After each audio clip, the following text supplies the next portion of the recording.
तो स्वागत है दोस्तों मेरे चैनल पर। आज हम रिव्यू करने जा रहे हैं ओला की S1 एयर का। आज हम इसके डिटेल में बात करेंगे क्या क्या फ़ीचर्स देखने को मिलते हैं, और उससे भी महत्वपूर्ण बात यह है कि हम ओनर से ही उसके बारे में जानेंगे कि उसका कैसा क्या एक्सपीरियंस रहा है इस स्कूटी को लेने के बाद में। ऐसे कोई डिज़ाइन देखने को मिल रहा है, एक बार फ्रंट से हम पूरा डिज़ाइन देखते हैं।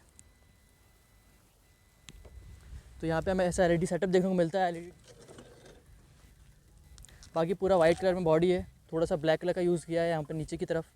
ऐसा कोई डिज़ाइन है, सिर्फ यहाँ पे ओला लिखा हुआ देखने को मिल रहा है, नीचे नंबर प्लेट की स्पेस, और इसमें थोड़ा एसेसरीज़ भी लगा हुआ है ब्लैक कलर का, जो एक प्लस पॉइंट है। इंडिकेटर्स हमें यहाँ पे देखने को मिलते हैं, LEDs देखने को मिलते हैं ये भी। और एक जो मेन अपडेट इस स्कूटी में हुआ है कि अब इसमें दोनों साइड अपन को शॉकअप देखने को मिल रहा है। पहले सिंगल साइड आता था, उसको टूटने के डर बहुत थे, वो काफ़ी टूटे भी हैं, पर इस चीज़ को कंपनी ने अपडेट करा है, तो ये बहुत ही अच्छी बात है। और व्हील कुछ हमें ऐसे देखने को मिल रहा है, एक बेहतरीन सा। और सबसे बड़ी बात, एक और अपडेट जो देखते हैं तो फ्लैट फुट रेस्ट देखने को मिल रहा है इसमें, क्योंकि टंकी अंकी रखने में लोगों को दिक्कत आ रही थी, अब जो कि नहीं आएगी, अब फ्यूचर में नहीं आने वाली है। बाकी यहाँ पे फुटरेस्ट देखने को मिल रहा है मेटल का ही। ये एसेसरीज़ का पार्ट है जिसमें ब्लैक और वाइट कलर के साथ में स्कूटी देखने को मिल रही है, रिफ्लेक्टर्स के साथ में। रेयर से भी ऐसा डिज़ाइन यहाँ पे S1 एयर का। ये चार्जिंग क्या, यहाँ से चार्जिंग मस्त चार्ज करो। सीट देखें तो काफ़ी बड़ी सी, काफ़ी कंफर्टेबल सीट देखने को मिल रही है। कुशन काफ़ी बेहतरीन देखने को मिल रहा है स्कूटी में। यहाँ पे देखते हैं तो कुछ स्विच इधर देखने को मिल रहे हैं, ग्लास भी। राइट साइड में कुछ स्विच हैं, एक्सीलेटर, मिरर्स। हमें यहाँ पे स्पीकर्स यहाँ पर देखने को मिल जाते हैं, इसमें दोनों में एक हुक देखने को मिल रहा है। तो ये सारी चीज़ें तो कुछ बेसिक जो इसमें देखने को मिल रही हैं। तो आज हमारे साथ जो भाई हैं जिन्होंने ओला का S1 स्कूटी को लिया है एयर को, आज हम उनसे ही पूछ लेते हैं कि उनको स्कूटी में क्या चीज़ें अच्छी लगी, क्या चीज़ें थोड़ी सी कम है, और किन चीज़ों में और इम्प्रूवमेंट होना चाहिए डिटेल में। तो माइक में पकड़ा जाए। जय जिनेंद्र। बेसिकली ये जो है गाड़ी, इसमें अगर हम देखें तो जो इम्प्रूवमेंट जो होना चाहिए मेरे ख्याल से, इसमें जो लाइट्स है साइड की, ये सिर्फ एयर मॉडल में जलती नहीं है, बट जो अब अगर इसके हाई मॉडल्स में जाएंगे वेरिएंट में, तो वहाँ पे आपको जलने मिलेगी। बेसिकली ये ओला का S1 एयर है, और इसमें जो हमें नया अपडेट मिला है वो यही है, जैसे भैया ने बताया कि उसमें ना डुअल टेलीस्कोपिक सस्पेंशन है। उसके अलावा जो एयर में कलर इन्होंने जो निकाला है, वो उन्होंने निकाला है कि मोनोटोन में निकाला है, मतलब आप वेरिएशंस में ले सकते हैं। जैसे कि आप जो भी कलर चूज़ करेंगे उनके साथ एक ब्लैक कॉम्बिनेशन आपको मिलेगा ही मिलेगा देखने। उसके अलावा अगर मैं इसका फ़ील बताऊँ आपको, जैसा मेरे को पर्सनली फ़ील होता है, गाड़ी बहुत कंफर्टेबल है। लॉन्ग रूट पे भी चलाओ इसको, खासकर इसका इकोनॉमिक मोड पर अगर चलाते हैं तो चलाने में बहुत मज़ा आता है और कंफर्टेबल रहती है। ऊपर से इसकी ग्राउंड क्लियरेंस बाकी दूसरी मोपेड्स के कंपेरिजन में थोड़ी ज़्यादा है। तो उसमें है ना, जो भी हमारा जो शॉक वगैरह रहते हैं या फिर जो भी ढचके रहते हैं, उनमें ना कवरेज अच्छी मिल जाती है, जिस कारण से ना यूज़र एक्सपीरियंस थोड़ा एनहेंस हो जाता है मेरे हिसाब से। उसके अलावा इसमें जो फीचर्स बताया, जैसे कि इसकी स्क्रीन वगैरह भी अच्छी LED, जो इसमें स्क्रीन दिखाई है वो अच्छी बड़ी सी स्क्रीन है। तो सपोज़ कभी मैं मैप वगैरह लगा के जाता भी हूँ तो मुझे उसमें भी है ना बहुत अच्छा मिलता है। ऊपर से उसकी ब्राइटनेस वगैरह भी बहुत अच्छी, मतलब अगर हैवी सनलाइट में भी मुझे प्रॉब्लम नहीं होती देखने में।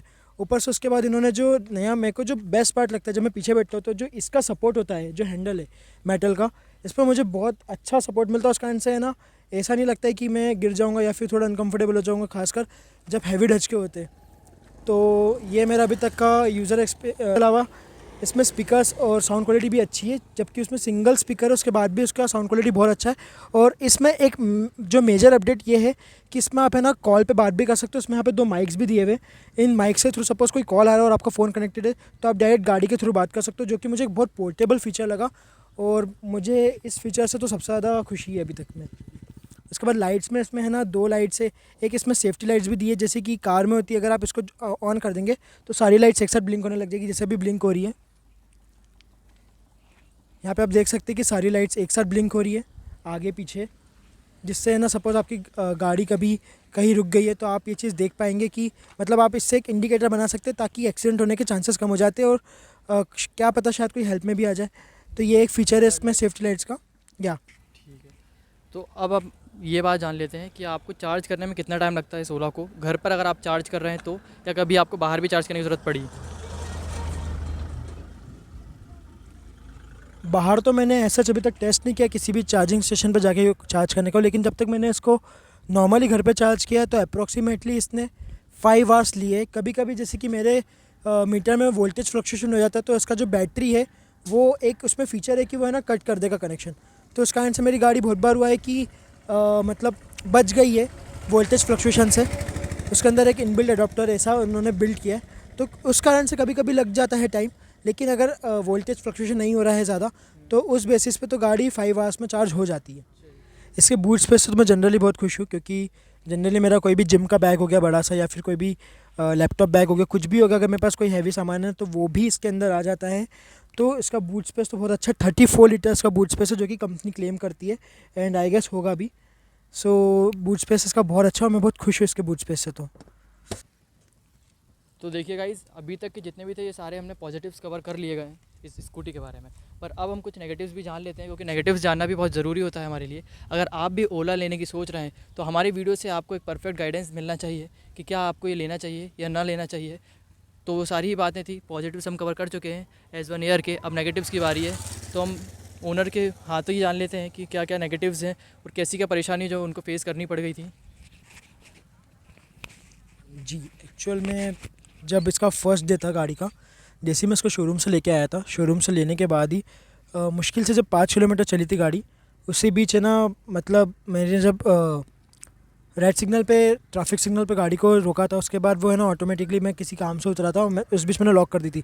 पर जब मैंने लॉक करके उसको वापस से अनलॉक किया तो उसके बाद मेरी गाड़ी जो थी वो पार्किंग मोड से, जो उसका पार्किंग मोड होता है, उससे वो ड्राइव मोड पे नहीं आ रही थी। तो वो मुझे बहुत बार बार उसको फिर मेरे को रीस्टार्ट करना पड़ा था, और रीस्टार्ट करने के बाद गाड़ी जो थी वो उस पर आई थी ड्राइव मोड पे। और रिस्टार्ट करने का आइडिया भी मुझे जो सर्विस सेंटर था जहाँ से मैं लेके आया था गाड़ी शोरूम से, उन्होंने ही मुझे बताया था। तो ये शुरू में कुछ इशू चला था, वो एक दिन के बाद थोड़ा सा एनहेंस हो गया था, थोड़ा सा बढ़ गया था, और वो ड्राइव मोड पर आना ही बंद हो गई थी। तो उसके बाद फिर सर्विस सेंटर में हम लोग इसको लेके गए। सर्विस सेंटर में उन्होंने बताया जनरली कि इसमें कोई सॉफ्टवेयर का इशू है। सॉफ्टवेयर के इशू होने के कारण ये हो रहा है। उन्होंने कुछ 4 आवर्स लिए, तो 4 आवर में इसका सॉफ्टवेयर इशू फिक्स कर दिया था। उसके बाद गाड़ी में जो भी प्रॉब्लम थी वो नहीं आई ड्राइव मोड से, मतलब पार्किंग मोड से ड्राइव मोड पे जाने वाली। बट लेटर ऑन कुछ दिनों चलते चलते इसमें मैंने एक प्रॉब्लम और ऑब्जर्व करी कि जब गाड़ी चलती थी मेरी, तो ऑटोमेटिकली इसकी स्पीड जो थी, रेस जो थी, वो स्किप हो जाती थी। जैसे कि अगर मैं 40 की स्पीड पे हूँ तो अपने आप ही गाड़ी है ना एक्सेलरेट होना बंद हो जाएगी। मैं उसमें भले ही कितनी भी रेस दूँ वो एक्सेलरेट नहीं होगी। तो उसके बाद वो जब 10 की स्पीड पे आती थी तब वो ऑटोमेटिकली एक्सेलरेट होना वापस से चालू करती थी, मतलब वो नॉर्मल होती थी। तो ये प्रॉब्लम मैंने बहुत देर तक फेस करी, जो कि एक मेजर एक्सीडेंटल इशू था मेरे हिसाब से। तो इस कंप्लेंट को मैंने है ना सर्विस सेंटर पे जाके भी कवर किया, और उन्होंने मेरी गाड़ी रख ली एक दिन के लिए। उन्होंने यही बोला कि हाँ हमने सही कर दिया।